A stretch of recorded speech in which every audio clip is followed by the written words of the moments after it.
What's up mga boss? Ako si Encho at ito ang Moto Vlog.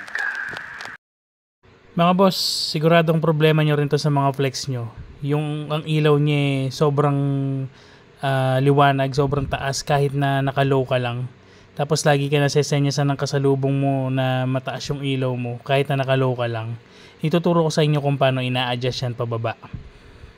Itong harapan ng flex nyo sa loob ng front niya, meron siyang adjustan dyan, yung kulay silver. Teka, ilawan natin yan.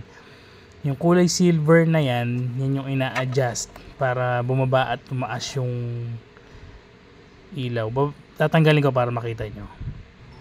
Ito ang itsura niya sa loob. Meron siyang adjustan sa baba. Kaso hindi ko mapapakita sa inyo kung na maayos kung nakakabit Kaya ipapakita ko sa inyo na nakatanggal. Yan yung itsura niya sa loob. Ito yung pinakamukha ng flex mo boss ha. Tingnan mo, ito yung harapan niya. Yan. Tapos para ma-adjust mo siya pababa, i-turn mo siya ng right. Para naman tumaas, ito-turn mo siya ng left.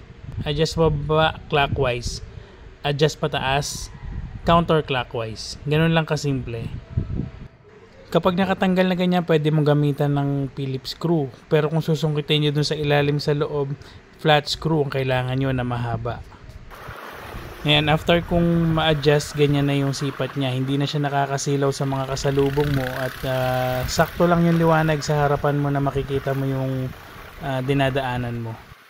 Yun, sana may naitulong at na-share ulit ako sa inyo mga boss. Ako si Encho, hindi mekaniko pero pakialamero.